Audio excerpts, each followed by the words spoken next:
Betapa senangnya hatiku ketika mendapatkan ikan itu. Aku bersyukur kepada Allah. Lalu aku pun bergegas pulang, membayangkan akan bisa makan bersama anak dan istriku di rumah. Tapi ternyata di tengah jalan ikan itu pun dirampas oleh raja yang berkuasa. Aku tak bisa melakukan apa-apa. Aku hanya bisa mengangkat tanganku dan mengadu kepada Allah Subhanahu wa taala. Apa yang kau pinta? Kata sang raja penasaran dia. Apa yang kau katakan tentang aku? Kata sang nelayan, aku tak minta macam-macam wahai raja. Aku hanya mengatakan, ya Allah, raja sudah menunjukkan kekuasaannya kepadaku, maka tunjukkanlah kepadaku kekuasaanmu.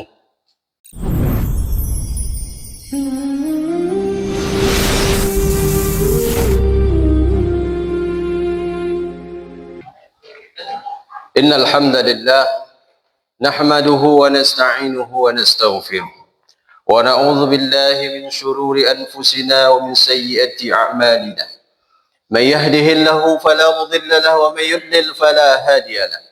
Ashhadu an la ilaha illallah wahdahu la sharika lahu wa ashhadu anna Muhammadan 'abduhu wa rasuluhu la nabiyya ba'dahu. Allahumma salli wa sallim wa barik ala sayyidina wa maulana Muhammadin wa ala alihi wa ashabihi wa man tabi'ahum bi ihsanin ila yaumiddin. Amma ba'du fa ya ibadallah, usikum wa nafsi bi taqwallah faqad fazal muttaqun. Qala Allah Ta'ala fil Qur'anil azim, a'udzu billahi minasy syaithanir rajim. Ya ayyuhalladzina amanu taqullaha haqqa tuqatih ولا تموتن إلا وأنتم مسلمون. وقال تعالى في آيات الأخرى يا أيها الذين آمنوا اتقوا الله وقولوا قولا سديدا يصلح لكم أعمالكم ويغفر لكم ذنوبكم ومن يطع الله ورسوله فقد فاز فوزا عظيما. Shadaqallahul azim. Masyiral muslimin, sidang jamaah Jumat yang dimuliakan Allah, bersyukur kita kepada Allah dengan ucapan Alhamdulillahi Rabbil Alamin. Bersyukur pula hendaknya dengan perbuatan kita. Kita laksanakan apa yang Allah perintahkan, kita jauhi apa yang Allah larang. Di hari Jumat yang mulia Sayyidul Ayyam, kita perbanyak bersolawat kepada baginda Nabi. Allahumma salli ala Sayyidina Muhammad wa ala ali Sayyidina Muhammad. Assalamu alayka ya Rasulullah. Jemaah Jumat yang dimuliakan Allah, dalam kitab Sa'ah wa Sa'ah ditulis oleh Syekh Mahmud Al-Misri, ada satu kisah tentang seorang raja yang tangannya sakit, mulai dari jarinya membengkak, membusuk, bernanah. Sudah didatangkan berbagai tabib untuk mengobatinya, tapi tak juga kunjung sembuh. Justru malah bertambah parah, membuat sang raja merasakan sakit yang luar biasa, sehingga dia tak bisa tidur siang dan malam. Akhirnya kata para tabib, ini harus dipotong jari sang raja. Maka setelah dipotong jarinya, ternyata sakitnya tak juga hilang. Tetap juga sakit luar biasa dirasakan oleh sang raja. Lalu para tabib mengatakan, harus dipotong sampai pergelangan tangannya. Setelah dipotong, ternyata tak juga hilang sakitnya. Semakin sakit, maka kata para tabib harus dipotong sampai ke sikunya. Maka setelah dipotong sampai ke siku, barulah agak kurang sakit yang dirasakan sang raja. Tapi tetap tak tenang jiwanya. Tetap juga gelisah hatinya. Tak bisa dia tidur siang dan malam. Maka datanglah seorang ulama ahli hikmah, mengatakan kepada sang raja, agaknya tuan raja sudah menzalimi orang. Agaknya tuan raja sudah menganiaya orang. Harus tuan raja meminta maaf kepadanya, barulah bisa tenang hati sang raja. Lalu raja tadi merenung, berpikir dia sejenak. mengingat kembali kejadian beberapa hari yang lalu. Ketika dia sedang berjalan-jalan di luar istananya, dilihatnya ada seorang nelayan yang lewat membawa seekor ikan yang besar. Melihat ikan yang dibawa nelayan itu, tertarik hati sang raja, merasa suka dia dengan ikan itu. Lalu diperintahkanlah pengawalnya untuk mengambil ikan nelayan itu. Dia ingin membawa pulang, lalu diperlihatkan kepada sang ratu supaya senang hati ratu. Maka dibawalah pulang ikan itu, diperlihatkan kepada sang ratu, dan ratu pun senang hatinya. Lalu ikan pun dimasak dan dimakan. Ternyata ketika makan itulah tertusuk tulang ikan, ujung jari raja. Awalnya tak seberapa parah sakitnya, tapi lama-lama semakin parah, semakin sakit, membengkak, bernanah dan membusuk. Begitulah awal kejadiannya. Lalu kata sang raja, padahal hanya seekor ikan saja. Hanya seekor ikan saja. Lalu kata sang ulama tadi, mungkin bagi raja ikan itu sepele, remeh, taklah terlalu berharga, tapi bisa jadi bagi orang yang punya ikan itu yang paling berharga bagi dia. Maka carilah dia, mintakan lagi maafnya wahai raja. Maka raja pun mendengarkan nasihat dari ulama. Dia perintahkan utusan pengawalnya untuk mencari rumah sang nelayan. Setelah lama dicari, akhirnya datanglah raja ke rumahnya. Lalu bertanya sang raja ini. Dia ceritakanlah tentang tangannya yang sakit itu. Lalu raja bertanya, apa yang kau lakukan ketika ikanmu itu diambil? Setelah ikanmu itu diambil, apa yang kau lakukan? Dengan ketakutan sang nelayan menjawab, aku tak melakukan apa-apa wahai Tuan Raja. Aku ini hanyalah orang yang susah, orang yang biasa, orang yang lemah, tak punya kerabat, tak punya daya upaya. Hari itu aku pergi mencari ikan, karena tak ada satupun yang bisa dimakan oleh anak dan istriku di rumah. Pergilah aku dari pagi, aku tebar jaringku, tapi sampai sore tak juga kunjung dapat satu ekor pun ikan. Akhirnya menjelang matahari akan tenggelam, Allah berikan aku rezeki satu ekor ikan yang besar. Betapa bahagianya, betapa senangnya hatiku ketika mendapatkan ikan itu. Aku bersyukur kepada Allah. Lalu aku pun bergegas pulang, membayangkan akan bisa makan bersama anak dan istriku di rumah. Tapi ternyata di tengah jalan ikan itu pun dirampas oleh raja yang berkuasa. Aku tak bisa melakukan apa-apa. Aku hanya bisa mengangkat tanganku dan mengadu kepada Allah Subhanahu wa taala. Apa yang kau pinta? Kata sang raja penasaran dia. Apa yang kau katakan tentang aku? Kata sang nelayan, aku tak minta macam-macam wahai raja. Aku hanya mengatakan, ya Allah, raja sudah menunjukkan kekuasaannya kepadaku, maka tunjukkanlah kepadaku kekuasaanmu. Ternyata hanya itu yang dia katakan. Dia tidak meminta supaya raja diberikan sakit, diberikan susah. Dia tidak minta raja ini supaya menderita, tidak.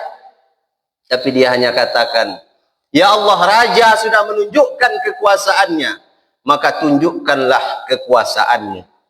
Bergetar hati sang raja mendengar ucapan nelayan itu. Baru sadar dia, ternyata apa yang sedang dia alami adalah kekuasaan Allah yang sedang Allah tunjukkan, nampakkan sebagai balasan bagi perbuatan yang zalim yang dia lakukan. Lalu raja pun menangis dan meminta maaf, dan nelayan itu pun memaafkannya. Apa hikmah yang bisa diambil dari kisah yang singkat ini? Meskipun di pandangan sang raja ikan itu sepele, dia hanya mengambil ikannya. Dia tidak menangkap sang nelayan dan memasukkannya ke dalam penjara, tidak. Dia tidak pula mencambuknya atau memukulnya dengan kayu, tidak. dia pula tidak membunuhnya, dia tidak menyakiti fisiknya. Menurut sang raja ini sepele, remeh. Tapi ternyata bagi sang nelayan ikan itu sangat berharga. Maka jamaah yang dimuliakan Allah, jangan pernah kita menyepelekan dosa kepada manusia. Jangan pernah kita merasa remeh dosa kita, perbuatan zalim kita kepada orang. Bisa jadi bagi kita itu sepele, kita anggap remeh, tapi bagi orang itu berharga, itu besar. Kita tahan gaji karyawan kita 2-3 hari, bagi kita biasa saja, karena nanti pun kita kasihkan juga gajinya. Tapi bisa jadi bagi karyawan itu hal yang berat. Bisa jadi karena tertunda 2-3 hari itu menyebabkannya susah. Bisa jadi ada janji yang harus dia tepati, ada hutang yang harus dia bayar, ada keperluan mendesak yang harus dia beli. Maka Nabi SAW memerintahkan kita, a'tul ajiro ajrahu qabla ayyajib fa'arakuhu. Bayarkan upah pekerjamu itu sebelum kering keringatnya. Untuk apa Nabi memerintahkan ini? Supaya kita jangan sampai termasuk orang yang zalim, menahan hak orang lain. Sedangkan menahan hak orang lain saja zalim, apalagi mengambil hak orang lain. Maka para pemimpin, orang-orang yang berkuasa atas orang lain, orang-orang yang punya bawahan, punya karyawan, perhatikanlah. Jangan sampai berbuat zalim kepada orang lain. Ittaquz zulma, takutlah kamu berbuat zalim. Fa inna zulma zulumatun yaumal qiyamah. Karena perbuatan zalim itu nanti akan menjadi kegelapan di akhirat kelak. Takutlah kepada doa orang yang teraniaya. Ittaqi da'watal mazlum. Takutlah kamu kepada doa orang yang teraniaya, doa orang yang terzalimi. Fa innahu laisa bainaha wa bainallahi hijabun. Karena tak ada yang menghalang antara dia dan Allah Subhanahu wa taala. Maka bagi orang-orang yang selama ini merasa terzalimi, jangan pernah merasa kecewa dengan Allah Ta'ala. Jangan berputus asa. Allah bukannya tak melihat engkau sedang terzolimi, tapi itu adalah ujian bagimu. Kalau engkau bersabar, maka nanti akan Allah balas dengan pahala yang tak terhingga. Dan orang yang zalim itu pun pasti nanti akan Allah balas dia dengan azab yang pedih. Ala la'natullahi 'alaz zalimin. Ingatlah, Allah akan timpakan azab laknat kepada orang-orang yang zalim itu. Lalu jemaah yang dimuliakan Allah, mungkin terlintas pula dalam hati kita, kalaulah memang orang-orang yang zalim itu Allah laknat, Allah azab dia, kenapa ada orang yang lebih zalim daripada raja tadi, lebih jahat lagi daripada raja tadi, tapi kita lihat hidupnya santai-santai saja, hidupnya aman-aman saja, dia tetap sehat, umurnya panjang, tetap berkuasa, tetap banyak hartanya. Kenapa? Apakah Allah tidak melihat perbuatan zalimnya? Maka memang ada kalanya Allah langsung balas orang-orang yang zalim itu ketika di dunia, seperti yang terjadi pada sang raja. Ketika Allah balas, maka dia pun sadar dan bertaubat, memperbaiki dirinya. Itu tanda Allah masih sayang kepadanya. Allah ingatkan dia dengan azab ketika di dunia, sehingga tak sampai dibawa ke akhirat dosanya itu. Tapi ada kalanya Allah tahan, Allah tunda. Innama numli lahum. Sesungguhnya kami ulur bagi mereka, orang-orang yang zalim itu Allah ulur. Allah ulur umurnya panjang, Allah ulur badannya sehat, Allah ulur rezekinya lancar, Allah ulur kuasanya tetap bertahan, tak tergoyahkan. Kenapa Allah ulur? Liyazdadu isma, supaya semakin bertambah banyak dosanya, semakin berkubang dia dalam keadaan dosa, sehingga dia lalai. Dia sangka Allah lupa, dia sangka Allah tak melihat perbuatannya. dia selalu berbuat dosa tapi hidupnya aman-aman saja, maka itulah yang disebut dengan istidraj. Idza ra'aita Allah Ta'ala yu'til 'abda minad dunya ma yuhibbu. Kalau engkau lihat ada orang yang diberikan oleh Allah dunia, apapun yang dia inginkan, dia dapatkan. Wa huwa muqimun 'ala ma'asihi. Padahal dia selalu dalam keadaan maksiat kepada Allah. Fa innama dzalika min istidraj. Maka ketahuilah itu adalah istidraj, seolah-olah dia nikmat, padahal itu adalah laknat, azab yang tertunda. Allah biarkan dia terlena, selalu berbuat dosa, Allah biarkan. Begitu telah banyak dosa-dosanya, maka walahum azabun muhin, barulah Allah timpakan azab yang pedih baginya. Allah timpakan azab yang paling hina untuknya. Tak Allah berikan dia kesempatan lagi untuk bertaubat, tiba-tiba Allah cabut nyawanya, tak sempat lagi dia bertaubat. Inilah yang paling mengerikan. Maka ketika azab itu sudah Allah timpakan, tak akan pernah lagi Allah lepaskan dia. Maka jamaah yang dimuliakan Allah, banyak-banyaklah kita berpikir, merenung, mengingat-ingat lagi berapa banyak hak orang yang selama ini sudah kita tahan, berapa banyak hak orang yang selama ini sudah kita ambil, hutang yang tak dibayar, berapa banyak orang-orang yang sudah kita curangi, kita tipu, berapa banyak orang yang sudah tersakiti karena perbuatan tangan dan kaki kita, berapa banyak pula orang yang sudah tersakiti karena cakap kita, lidah yang tajam, caci maki, menebar fitnah dan adu domba. Berapa banyak orang yang sudah susah hidupnya gara-gara kita. Kalau masih ada orangnya, carilah, mintakan maafnya, kembalikan haknya. Karena dosa kepada manusia itu tak bisa terhapuskan dengan taubat dan istighfar kepada Allah. Nabi SAW, orang yang paling mulia, paling hebat amalnya, paling sempurna ibadahnya, 5 hari sebelum beliau wafat, hari Rabu, beliau naik ke atas mimbarnya untuk yang terakhir kali.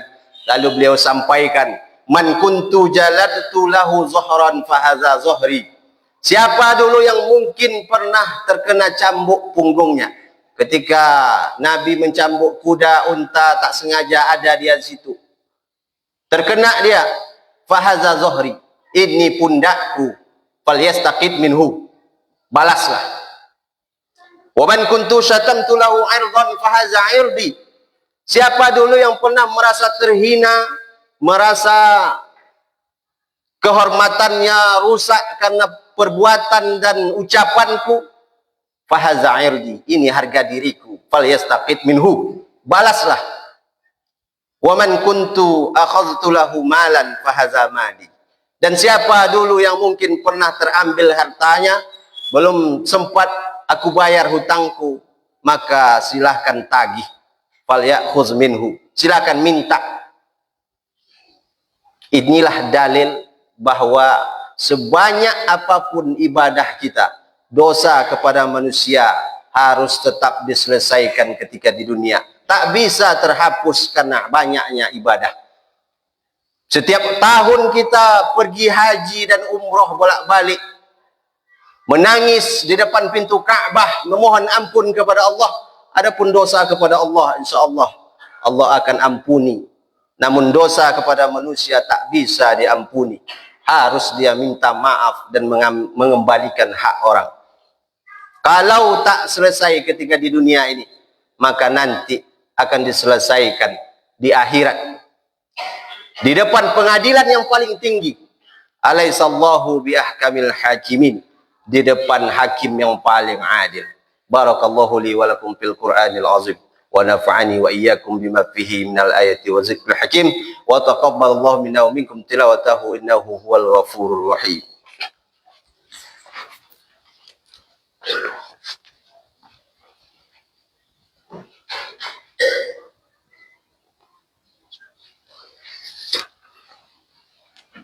Alhamdulillah, الحمد لله الذي خلق الموت والحياة ليبلوكم أيكم أحسن عملا. أشهد أن لا إله إلا الله وأشهد أن محمدا عبده ورسوله. أما بعد فيا عباد الله أوصيكم ونفسي بتقوى الله فقد فاز المتقون. أيها الناس اتقوا الله حق تقاته ولا تموتن إلا وأنتم مسلمون. قال الله تعالى في الكتاب الكريم: أعوذ بالله من الشيطان الرجيم. بسم الله الرحمن الرحيم. والعصر إن الإنسان لفي خسر إلا الذين آمنوا وعملوا الصالحات وتواصوا بالحق وتواصوا بالصبر. إن الله وملائكته يصلون على النبي يا أيها الذين آمنوا صلوا عليه وسلموا تسليما. اللهم صل على سيدنا محمد وعلى آل سيدنا محمد كما صليت على سيدنا إبراهيم وعلى آل سيدنا إبراهيم، وبارك على سيدنا محمد وعلى آل سيدنا محمد كما باركت على سيدنا إبراهيم وعلى آل سيدنا إبراهيم في العالمين إنك حميد مجيد. اللهم اغفر للمسلمين والمسلمات والمؤمنين والمؤمنات الأحياء منهم والأموات برحمتك يا أرحم الراحمين. اللهم أعز الإسلام والمسلمين. اللهم انصر إخواننا المسلمين والمجاهدين في فلسطين وفي كل مكان ومن مشارق الأرض إلى مغاربها. اللهم إنا نسألك الهدى والتقى والعفو والغنى. اللهم أرنا الحق حقا وارزقنا اتباعه وأرنا الباطل باطلا وارزقنا اجتنابه. ربنا ظلمنا أنفسنا وإن لم تغفر لنا وترحمنا لنكونن من الخاسرين. ربنا آتنا في الدنيا حسنة وفي الآخرة حسنة وقنا عذاب النار. عباد الله، إن الله يأمر بالعدل والإحسان وإيتاء ذي القربى وينهى عن الفحشاء والمنكر والبغي يعظكم لعلكم تذكرون. ولذكر الله أكبر. أقيموا الصلاة.